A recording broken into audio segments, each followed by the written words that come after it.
Pessoal, eu vou mostrar para vocês o seguinte, no que a gente está baseando aqui, principalmente, tudo que a gente vai falar daqui para frente. Onde é que vocês vão encontrar tudo que a gente vai falar mais explicado, vamos dizer assim, tá? A gente está seguindo duas grandes escolas aqui dentro do Brasil, tá? Apesar disso estar nos livros também, não está muito clara essa metodologia nos livros. Então, a gente usa o material de duas instituições que são bem reconhecidas aqui no Brasil e que convergem, vamos dizer, nas suas metodologias, tá?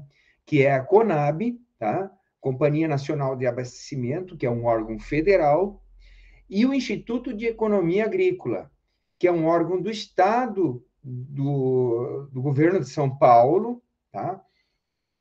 E vinculado à Secretaria Estadual da Agricultura. Eu vou mostrar os materiais aqui, só a capinha deles para vocês, e a gente vai... Eles estão, assim, facilmente disponíveis na internet, mas eu vou colocá-los também dentro do tópico do dia de hoje, tá? Não estão lá ainda, mas eu vou colocar para vocês fazerem o download e terem com vocês também. Não são materiais muito grandes, eles são com uma leitura bem prática, bem objetiva mesmo. Então, só para vocês terem uma ideia do que eu estou falando, eu vou mostrar rapidamente a capa desses materiais para vocês. Então, da Conab a gente tem isso aqui, ó. Uma cartilha da metodologia para a apuração do custo de produção agrícola, tá? Tudo que nós vamos estudar, tá aí. Essa cartilha tem 60 páginas, tá? Então, é como se fosse um pequeno livro com tudo que é necessário aqui para fazer uma perfeita, uma correta apuração dos custos de produção. Nós vamos seguir essa metodologia, que, como eu já disse, que é basicamente a mesma do Instituto de Economia Agrícola, salvo algumas pequenas observações, dá para se dizer que são metodologias muito similares, ok? Então, esse material da Conab vai estar disponibilizado aqui no link, no tópico da aula de hoje, tá? Então, tem um outro material da Conab, que é um resumo desse outro, que chama Metodologia de Cálculo de Custo de Produção da Conab, que aqui ele só vem com a metodologia mesmo, ele não tem aqui todo uma, vamos dizer, uma fundamentação teórica, né, com relação à metodologia de custo de produção. Aqui ele só vai para o método mesmo, tá? É como se fosse um material em métodos, tá? E do Instituto de Economia Agrícola, o melhor material que nós temos é aqui um artigo que saiu em maio de 2012, tá? Na revista Análises e Indicadores do Agronegócio, tá? O nome da revista é Análise e Indicadores do Agronegócio, tá? Aonde, então, eles colocam a metodologia do Instituto de Economia Agrícola, que vocês, quando forem olhar, se forem olhar, vão ver que é muito parecido com a da Conab. Esse material também mais resumido, ele tem 7 páginas apenas, esse artigo, tá? Então, esses são os nossos referenciais teóricos para o que a gente vai falar a partir de agora. Mas também eles estão colocados nos próprios slides que eu vou trabalhar com vocês, tá? Então, tudo que é importante desses materiais, tanto da Conab como do Instituto de Economia Agrícola, eles também estão atendidos aqui nos slides que a gente vai olhar. Então, vamos começar com isso aqui que parece óbvio, né? Em qualquer atividade econômica, não só na agricultura, a situação ideal, a situação que todo empresário procura, e aqui quando eu falo empresário, é o produtor rural também, o empresário rural, ele não só procura, ele necessita, ele precisa ter essa condição, que está representada aí nesse slide, como fosse uma balança, né? Onde o total de receitas com a atividade tem que ser maior, tem que superar o total de custos. Só assim a atividade vai se manter viável a médio e longo prazo. A atividade ela só vai poder continuar se ela estiver sendo lucrativa, ou seja, se as receitas superarem os custos, certo? Então, aonde nós vamos, a partir de agora, nos debruçar? É sobre os custos. Por quê? Porque as receitas, salvo algumas poucas exceções, vão ser limitadas pelo preço de mercado do produto que estiver sendo produzido. O produtor não tem domínio sobre o preço do que ele está vendendo. Imagino, espero que vocês lembrem lá das nossas discussões de economia, ou quem não fez economia com a gente, ou já fez há mais tempo e não lembra, tem que pensar o seguinte: o preço de um determinado produto, você sabe, não é quem produz que coloca, mas é quem compra que define o preço. Tá? Parece, para quem não está muito familiarizado com os conceitos econômicos, pensa o seguinte: o preço de um produto é o custo de produção, e aí coloca lá mais uma margem de lucro e pronto. Esse é o preço do produto. Não, errado.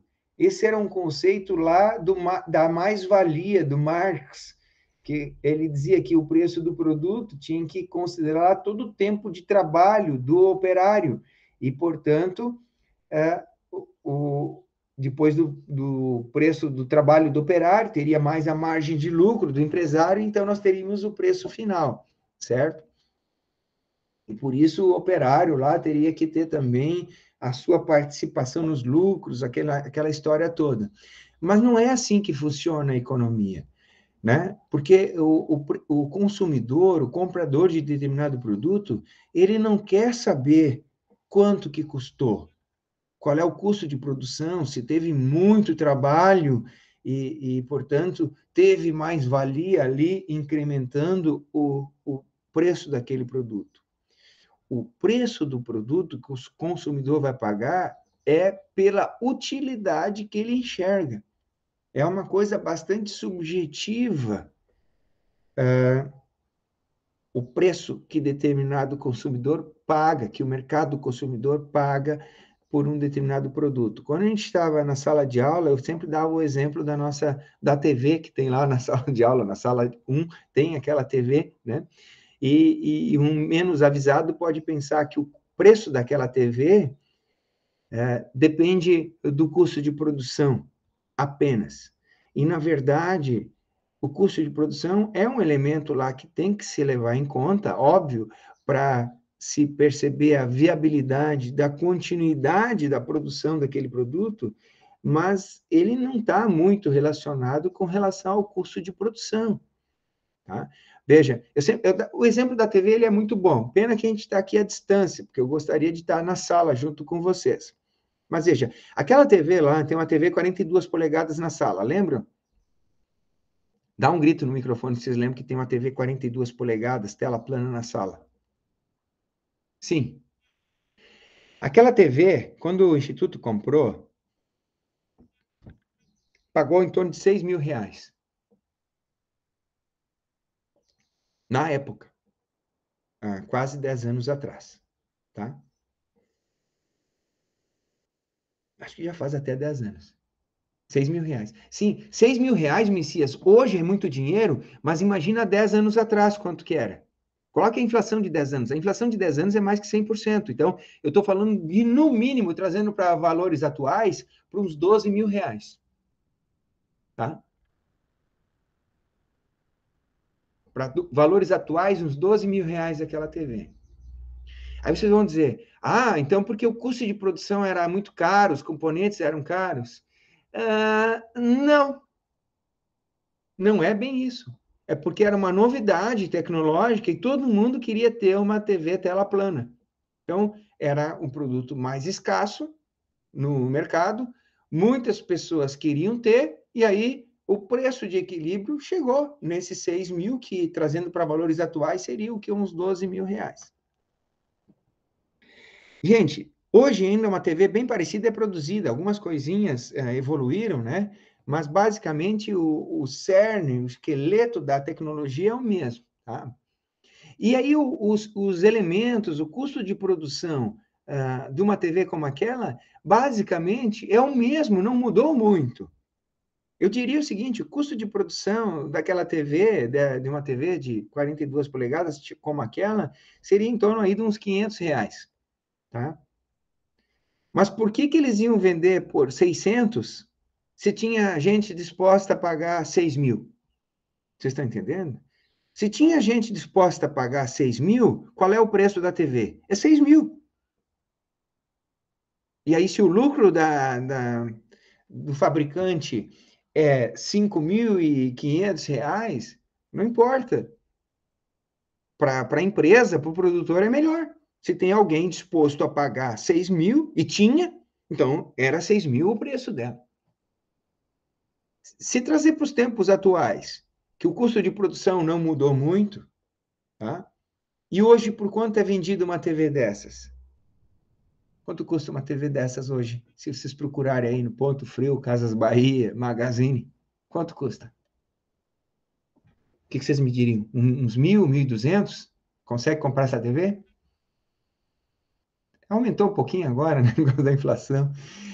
Mas o custo de produção é o mesmo de 10 anos atrás, ou é muito semelhante, não houve essa mudança. E por que o preço baixou de 6.000 para 1.000?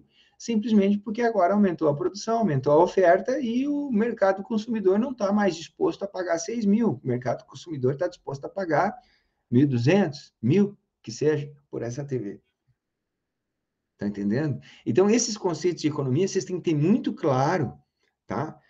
Para a gente entrar agora nesse novo campo do estudo, que é essa relação dos custos com a lucratividade. Por quê? Porque o produtor não consegue mexer nesse ponto aqui, ó, das receitas. Ele consegue mexer muito pouco, tá?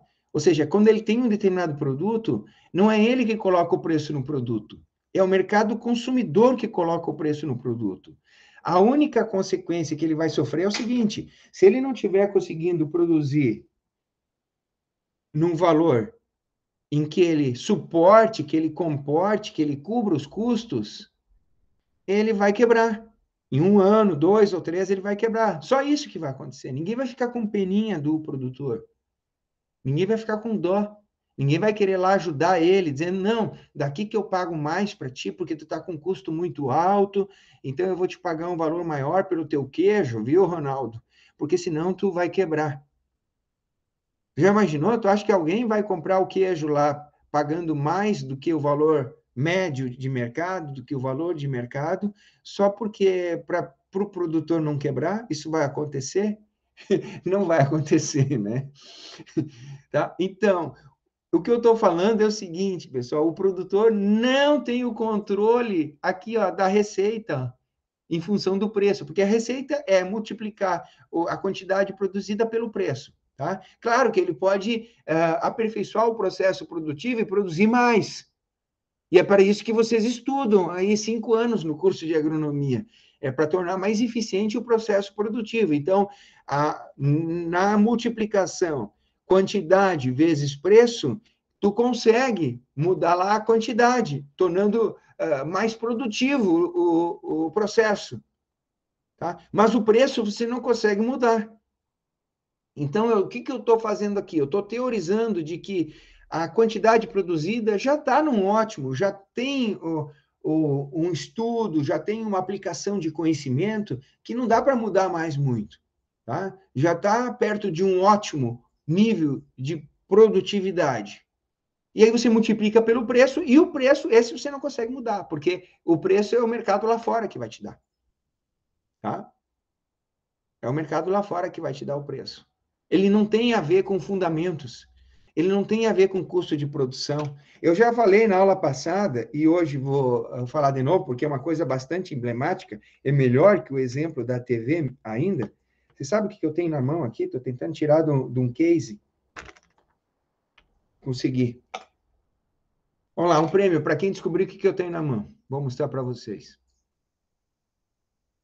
É só é um cruzeiro, ótimo, não é um cruzeiro. Aqui, ó, é um Bitcoin, tá? Claro que não é um Bitcoin de verdade, porque o Bitcoin é uma moeda virtual, tá?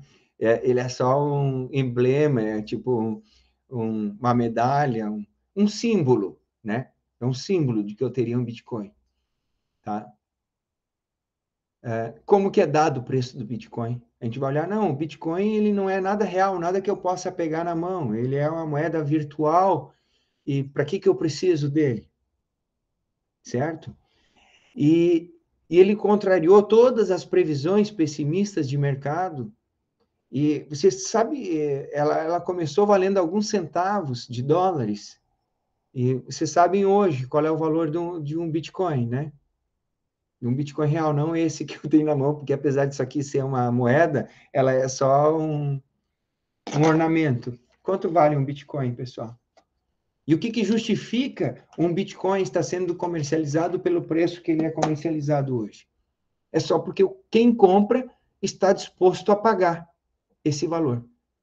E são 40 mil dólares, né, pessoal? 230 mil reais. Um Bitcoin. 230 mil reais. Tá? 230 salários mínimos do Brasil, um Bitcoin. 230 salários mínimos. Um Bitcoin.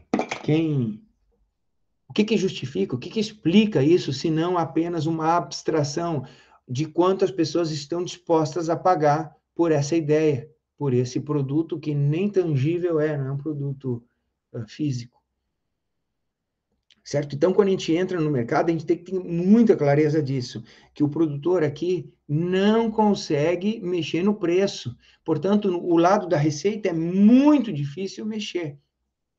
Consegue mexer, como eu falei, naquele elemento da multiplicação, a quantidade, né? Se houver espaço ainda para aperfeiçoamento do processo produtivo, incorporando aí técnicas agronômicas que vocês estudam aí, estão aí no curso estudando já há alguns anos. Mas onde há um grande espaço ainda para movimentação, para atuação? Aqui, no outro lado da balança. Aqui sim há um grande espaço para atuação, porque aqui é uma zona cinzenta ainda.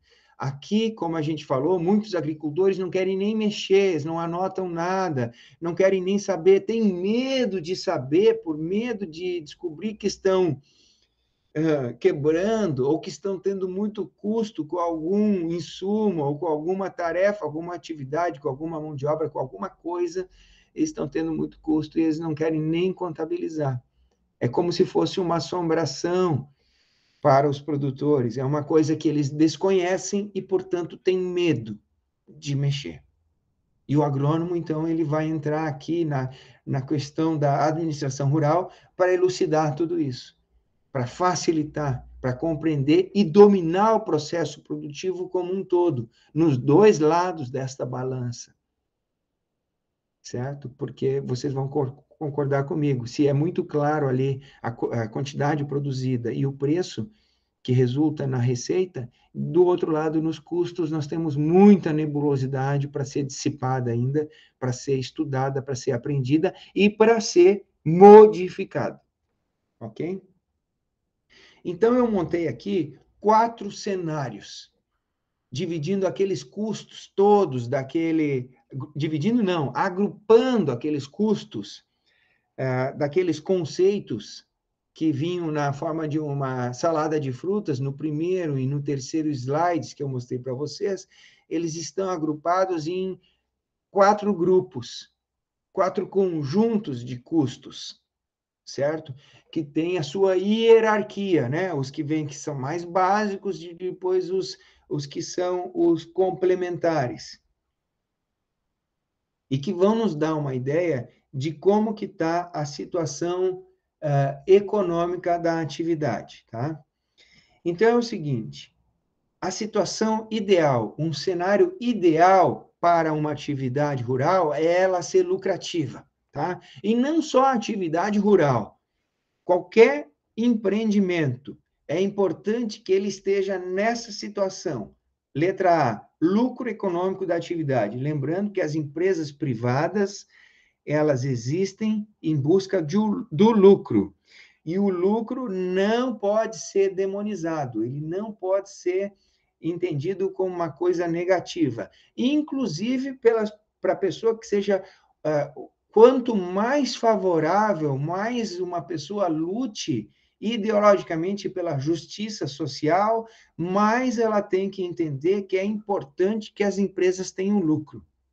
Isso eu já repeti lá na economia, já falei um dia aqui para vocês na nossa disciplina e vou repetir agora. Por que é importante que as empresas tenham lucro, mesmo que você seja lá um adepto ferrenho do socialismo, por exemplo? Por que é importante que as empresas tenham lucro? Porque é o lucro que vai permitir o crescimento da sociedade e a proteção dos mais vulneráveis, tá? O lucro da empresa vai fazer o quê? Vai permitir que a empresa continue funcionando, produzindo, porque a empresa ela só vai continuar se ela tiver lucro, senão, se ela não tiver lucros recorrentes, a tendência é a empresa quebrar ou fechar. Se ela tiver lucro, ela consegue fornecer produtos na economia, produtos que vão estar atendendo necessidades de pessoas que compõem a sociedade, certo? Então, vai oferecer um produto na sociedade, um produto que é escasso, um produto que é demandado na sociedade. Então, por aí já a empresa tem a sua utilidade, porque ela está produzindo alguma coisa que a sociedade precisa, que as pessoas precisam. Para fazer isso, a empresa tem empregados, então ela gera vagas de emprego, certo? Ela sustenta alguns empregados com essa atividade. E se ela aumentar os seus lucros, é possível que ela aumente a sua produção e gere ainda mais empregos. De outro lado, se a empresa tem lucro, ela recolhe impostos para o governo, certo? Existe imposto sobre lucro, não existe imposto sobre prejuízo. Se a empresa tiver prejuízo, o governo não arrecada. Se a empresa tem lucro, o governo arrecada uma boa parcela desse lucro, porque existem as contribuições sociais sobre o lucro, o CSL mesmo, já fora outros vários impostos, certo?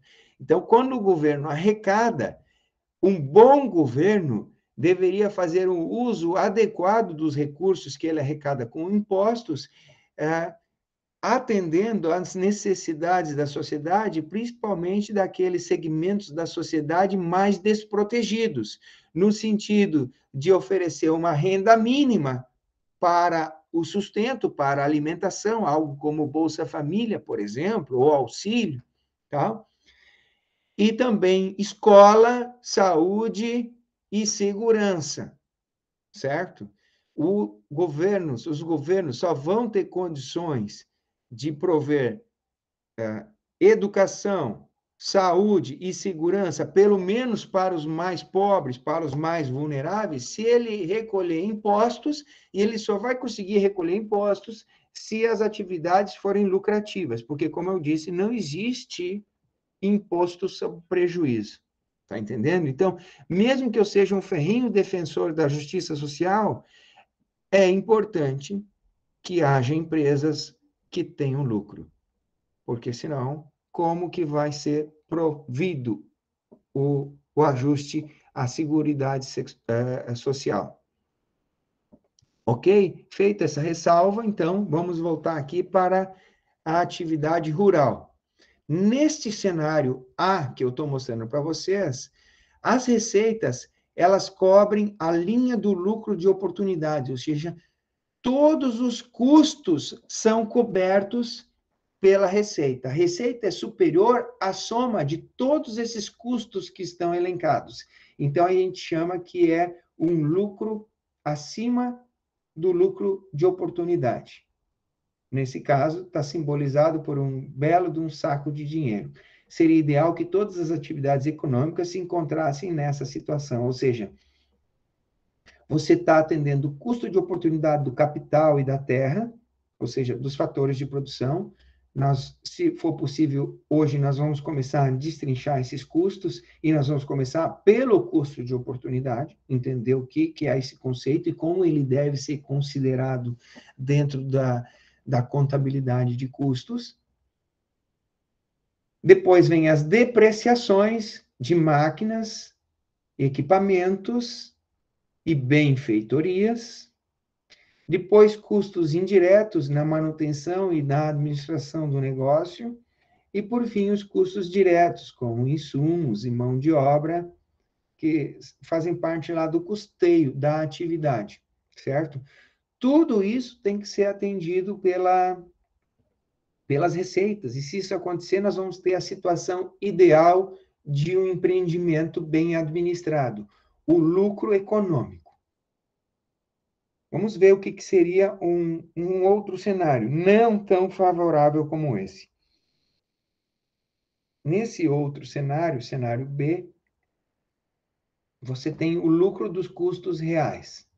Aqueles custos reais que abordam os desembolsos e as depreciações, mas você não está cobrindo o custo de oportunidade do uso da terra e o custo de oportunidade do capital, está cobrindo só parcialmente.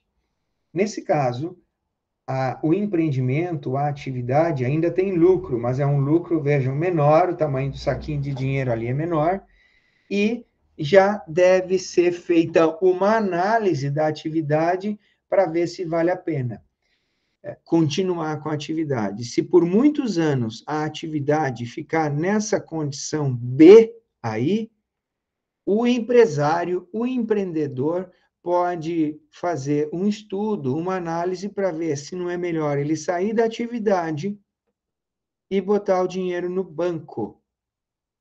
Quando eu falo em botar o dinheiro no banco, eu digo investir no mercado financeiro em busca de uma rentabilidade que seja passiva, que não necessite que ele tenha todo o desgaste e o risco de investir num negócio, numa atividade produtiva na área aqui, no caso, no nosso exemplo, numa atividade rural.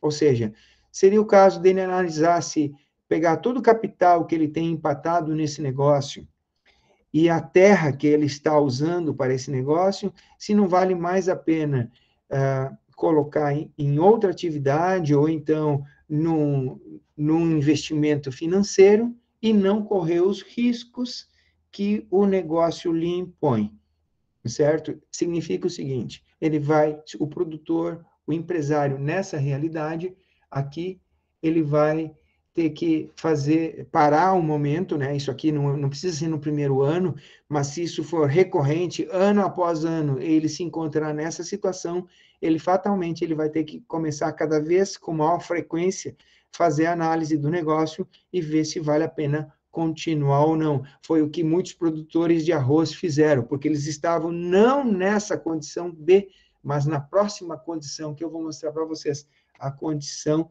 C. A condição C é o seguinte: não tem lucro em custos reais. Isso, na prática, popularmente chama-se empatar dinheiro. Significa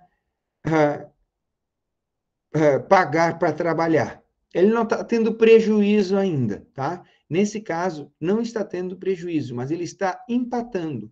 É onde as receitas cobrem todos os custos diretos, como, por exemplo, insumos e mão de obra, cobre os custos indiretos de manutenção e administração, como telefone, energia elétrica, uma secretária, e, bom, tudo que envolve ali de forma correlata à administração, ele cobre ainda as depreciações, por exemplo, as máquinas e as construções, a depreciação desses equipamentos e benfeitorias é coberto pelas receitas, porém, ele não consegue cobrir nada do custo de oportunidade do capital e da terra.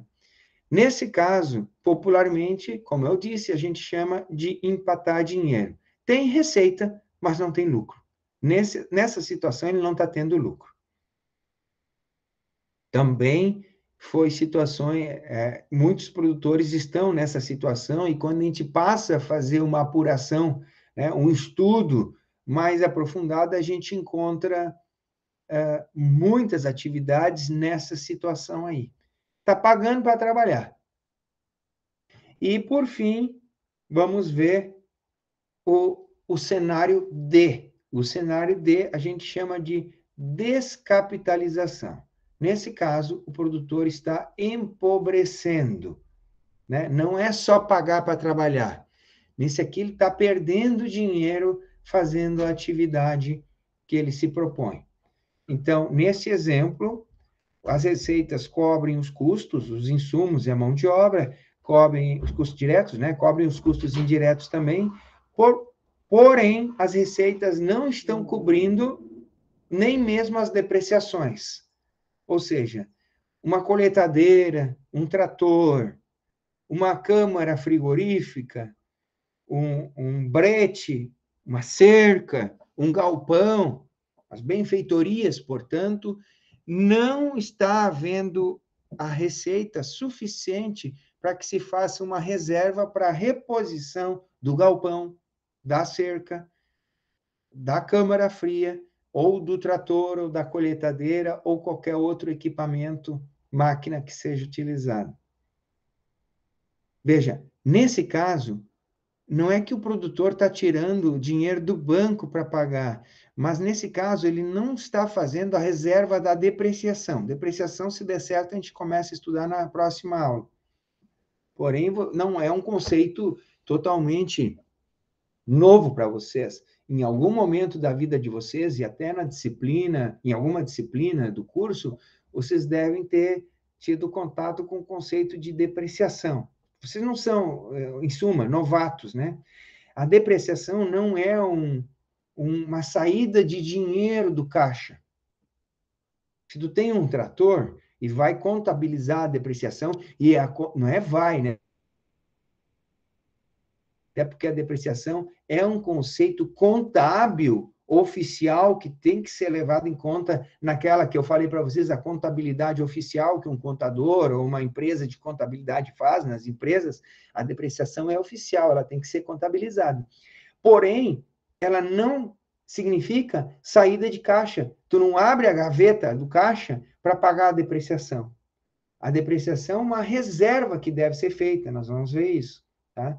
E se você não faz essa reserva, significa que, a médio prazo, você não está juntando dinheiro para repor aquele trator. Ou seja, quando o trator perder a vida útil, quando o trator se desgastar e não conseguir mais realizar a atividade necessária dentro do processo produtivo, se você estiver nesse cenário, ao final da vida útil do trator, para repor o trator.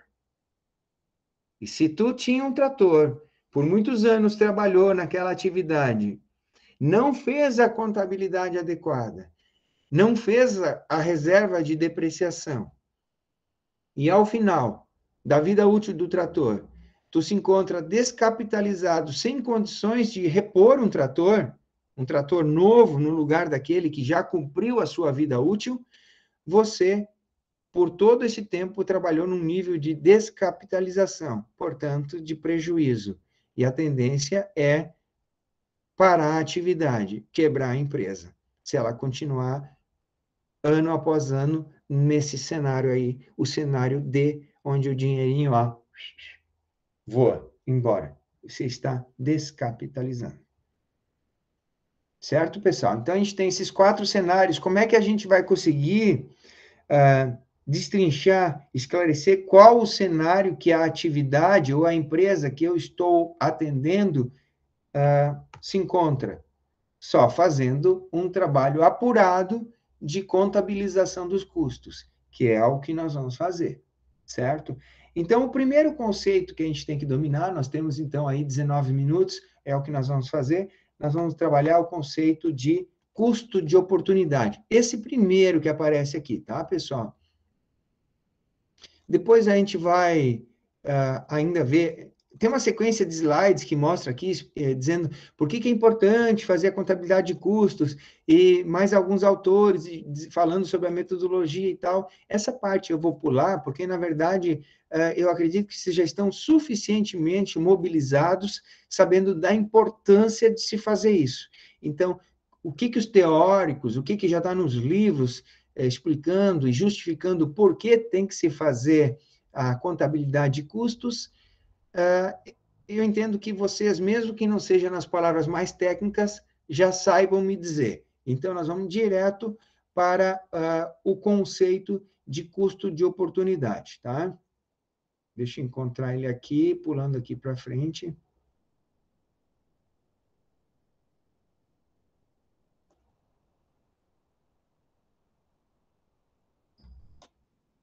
Está no slide 41. Ok, pessoal? Então, nós vamos ver a definição, entender o conceito do que é o custo de oportunidade, que é aquele primeiro lá em cima, certo? Aquele que deveria ser atendido também, mesmo, né, para que a atividade seja efetivamente lucrativa, tá? Então, o custo de oportunidade ele é um conceito um pouco mais abstrato, porque ele não reflete em um desembolso, tá? Ou seja, esse custo não é um custo que você tenha que tirar dinheiro da gaveta, tal qual como depreciação. E ainda mais que a depreciação, ele não é um custo contábil, ele não precisa ser contabilizado. Por exemplo, na contabilidade oficial de uma empresa, não se coloca o custo de oportunidade. Ele não tem lá um espaço contábil para ele, quando a empresa faz a contabilidade. Porém, na atividade agrícola, as atividades que nós vamos mapear, ele precisa ser considerado, certo? E a gente vai entender por quê, dominando um pouquinho melhor a sua definição. Então, vamos lá. Os custos de produção de uma empresa devem incluir todos os custos de oportunidade envolvidos na produção, ou seja, inclui custos que existem sem que ocorra o desembolso efetivo. Por exemplo, se eu deixo de ganhar um rendimento de 6,2% na poupança para investir o dinheiro em um negócio. Esse 6,2, pessoal, está aí por causa do rendimento antigo da poupança, tá? Inclusive, esse rendimento antigo da poupança, ele vai voltar a acontecer agora, né? Com o aumento da Selic. Hoje a Selic está em 6,25, inclusive um valor muito parecido que está ali. Então, hoje a poupança rende menos que 6,25. Mas anotem aí, a partir de 2022, quanto vai render a poupança por ano?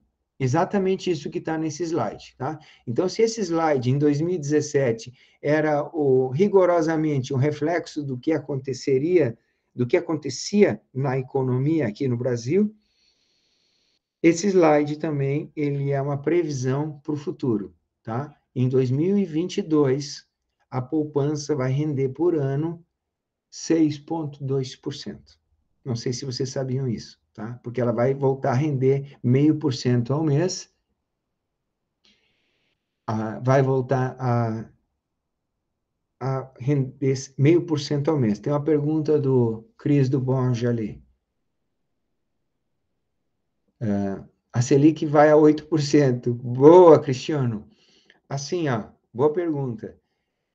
Vocês sabem que isso que tu está perguntando é uma previsão, né? A gente não tem bola de cristal, porém, todos os indícios apontam de que a Selic vai terminar o ano entre 8,25% e 8,5%, tá? Na última reunião que teve, que foi exatamente na quarta-feira passada, no dia da nossa aula, a Selic estava 5,25 e naquele dia ela foi aumentada para 6,25. Inclusive, na aula nós comentamos, porque a previsão dos economistas é que aumentasse para 6,25 e a previsão se confirmou. Porém, na ata do Copom, a gente viu um elemento diferente, que inclusive está refletindo na instabilidade ainda maior dos indicadores econômicos a partir daí, nessas semanas, nesses dias que nos separaram da quarta-feira passada, que é o seguinte, na ata ficou escrito lá que os conselheiros se reuniram e muitos queriam aumentar mais que 1%, então não iria para 6,25, talvez para 6,5%, na cabeça, se fosse seguida a vontade de alguns dos membros do comitê, tá? Mas prevaleceu a vontade da maioria, foi para 6,25. Vai ter 2 reuniões no ano ainda, tá, Cristiano? E a indicação é que em cada reunião suba pelo menos 1%, tá? Então, até o dia do Natal lá vai ter 2 reuniões. Então, se subir 1% na próxima, vai a 7,25 e na última do ano vai a 8,25. Então, a previsão dos economistas é que termine em 8,25, tá, Cristiano? Porém, na ata ficou indicativo ali de que pode até aumentar mais que 1% numa dessas 2 vezes que ainda vem. Então, pode terminar o ano a 8,5. Eu diria, ou termina a 8,25 ou termina a 8,5, a não ser que alguma avalanche muito grande aconteça aí no cenário econômico, e aí pode até aumentar, tá bom? Pode aumentar mais. Então, significa o seguinte, se a Selic terminar com 8,25 ou 8,50, a poupança vai passar a render os 0,5% ao mês. E aí, colocada de forma de juros compostos, esse 0,5% ao mês rende 6,2%. Vocês podem perguntar, se é 0,5% e é 12 meses, por que não é 6%? Por que é 6,2%? É porque é juros compostos, tá, pessoal? É juros compostos, portanto, é o 0,5% a cada mês, que quando entra o segundo mês, aquele primeiro 0,5%, ele tem a aplicação de mais 0,5%, tá? E por isso que no final dá 6,2%. Significa o seguinte, ano que vem, qualquer dinheiro que tu deixe na poupança, ele tem a previsão de render 6,2%. Significa o seguinte, por que a gente fala muito da poupança? Porque a poupança é um investimento muito popular. Não é um bom investimento, isso vocês já devem saber. Mas é um investimento muito popular, de fácil acesso, né? Qualquer pessoa tem fácil acesso à poupança, e sem custos. Não tem imposto e praticamente qualquer banco, todos os bancos que eu conheço, oferecem essa modalidade de investimento. Apesar de não ser um bom investimento, em termos de retorno financeiro, é um investimento muito fácil de fazer. Tu coloca o dinheiro ali, deixa o tempo que tu quiser, se tu deixar um ano, ele vai render 6,2% e você pode sacar a hora que quiser. Certo, pessoal? Então, significa o seguinte, no mínimo, um investidor, um empreendedor, um empresário vai olhar o seguinte: vale a pena eu entrar nesse negócio? Esse negócio tem que me dar um rendimento mensal, um retorno mensal de, no mínimo, o valor da poupança. Porque se eu entrar num negócio, vou imaginar o seguinte: eu tenho um negócio lá, estou pensando em fazer um negócio, sei lá, de vender milho verde na praia, tá? E eu não é em qualquer praia, vou fazer em várias praias. Todo o litoral aqui, sul de Santa Catarina, eu vou fazer, tá? E eu vou investir 100 mil reais nesse negócio.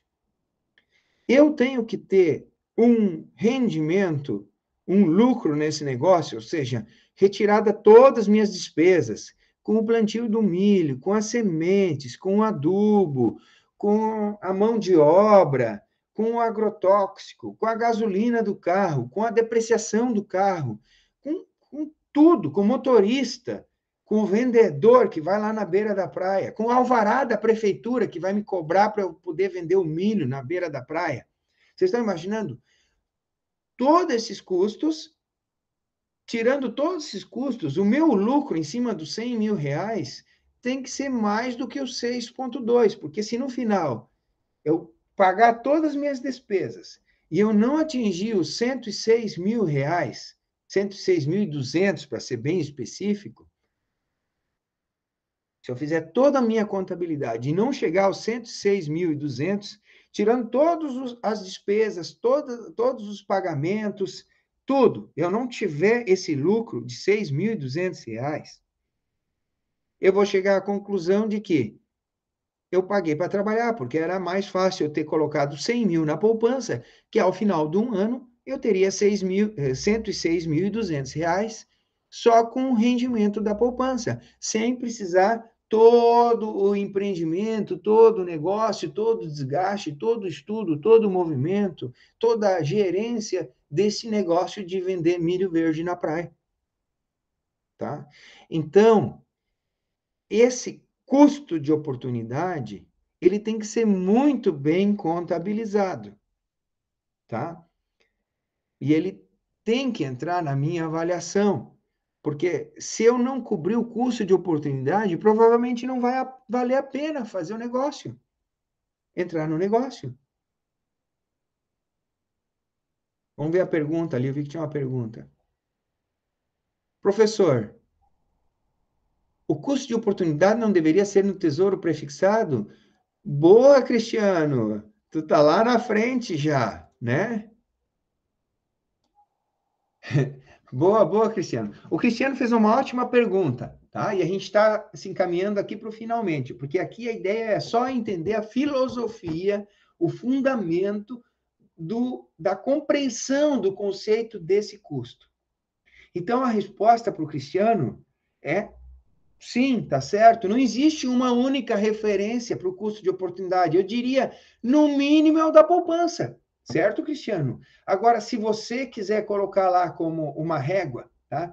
Como uma barra. Sabe o cara que salta em altura, né? A gente teve Olimpíadas agora há pouco tempo. Então, é como colocar aquela barra do salto de altura. O mínimo dessa barra do custo de oportunidade tem que ser o custo da poupança. Você não concorda comigo? No mínimo tem que ser isso. O Cristiano já está colocando a barra um pouquinho mais em cima. Ele diz, ó, no mínimo tem que cobrir o Tesouro Direto, que paga um pouquinho mais que a poupança. Né? Olha o que o Cristiano está falando. Eu gostaria que todos vocês dominassem esse conceito, tá? Ele está falando de pegar ali a rentabilidade de um título do Tesouro. Tá aqui, eu estou mostrando para vocês o que o Cristiano está falando. Ele não está falando em 6,2. Ele está falando em 10 alguma coisa, até 11, ó, se for um longo prazo, 2031, 10 anos. Tá? Só que lembrando que esse 11 não é limpo, tá? Tem aqui 1,5 que é de imposto de renda e 0,3 que é a taxa de custódia da Bolsa de Valores. Então, esse 11 ou 10 ponto alguma coisa viraria um 8%, 8,5%. Tá? Tirando as taxas, daria um 8,5% limpo. Vamos voltar aqui ao nosso slide. Tá? Então, poupança é 6,2. O Cristiano está perguntando, mas não deveria usar o título de tesouro, que é 8,5?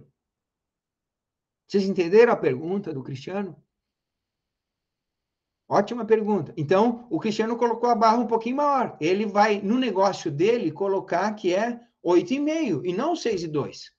Porque ele facilmente colocaria os 100 mil no Tesouro Direto e no final do ano ele teria 108.500. E se ele deixasse na poupança, ele teria 106.200. Tá entendendo? Ele botou a régua um pouquinho mais alto. Claro que o Tesouro Direto tem um pouquinho mais de risco, né? Esse 108.500 pode não se confirmar no primeiro ano, porque afinal o título é para que ano é ali o título, ó? Ele não é para 2022, ele é para 2026, 2024, né? Isso. Então significa o seguinte: se a situação do país, do mundo econômica piorar, essa taxa de juros pode aumentar e o valor do título pode diminuir no meio do caminho. Na prática, significa o seguinte: pode ao final de um ano tu não ter ganho os 8%, tu ter ganho 4%. E tu só vai ganhar os 8,5% na média, quando chegar lá 2024, tu vai ter ganho 8,5% por ano. Tá? Mas isso significa que no primeiro ano tu pode ter ganho 4, e no segundo ano ter ganho 12. Tá entendendo? Então, o Tesouro Direto é um pouquinho mais arriscado, tá? A poupança é menos arriscado, por isso que aí o investidor fala. Mas eu gostei muito da intervenção do Cristiano, que ele ajuda a ilustrar isso, tá? A régua que o Cristiano botou é 8,5. Tá?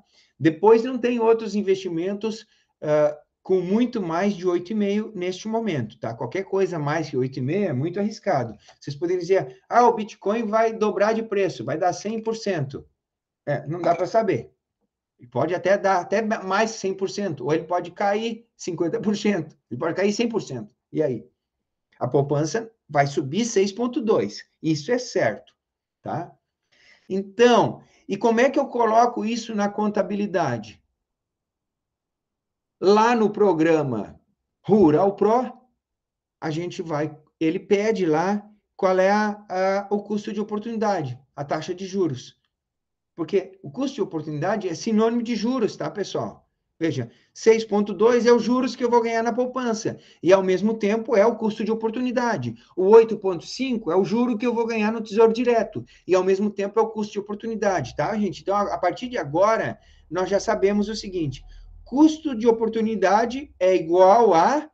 Alguém me fala aí para ver que vocês captaram. Custo de oportunidade é igual a. Qual é a palavra? Pessoal, tá faltando 2 minutos para terminar o horário. Eu só quero que vocês me digam, eu quero ouvir da boca de vocês. Custo de oportunidade é igual a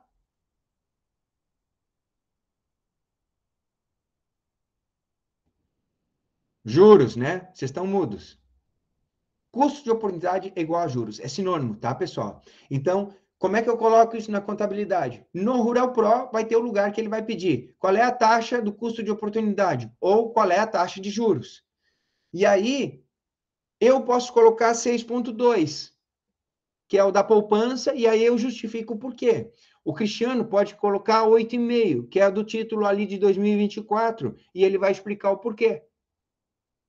Tá? Tem que ser uma coisa assim bem mais concreta, tá? Eu não posso colocar 100%, por exemplo, no custo de oportunidade, porque eu acho que o Bitcoin vai dobrar de preço. Isso não pode. Tu tem que colocar uma taxa de juros lá e explicar o porquê de forma fundamentada. Então, se eu colocar a taxa de juros da poupança, é o mínimo dos mínimos que um investimento deveria pagar. Vocês concordam? Imagino que sim, né?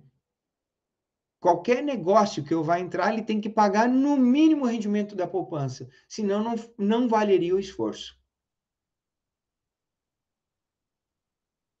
E o Cristiano está perguntando agora, e a gente já vai para os finalmente, eu vou até tirar da apresentação, e a gente continua o slide deste ponto que a gente parou semana que vem, e presencialmente, finalmente a gente vai voltar agora para ficar presencial lá. Estou aqui saudando esse momento que a gente está terminando essa exclusividade das ARs aqui. E nos fixados com IPCA, com a inflação alta, será que seria uma boa ideia?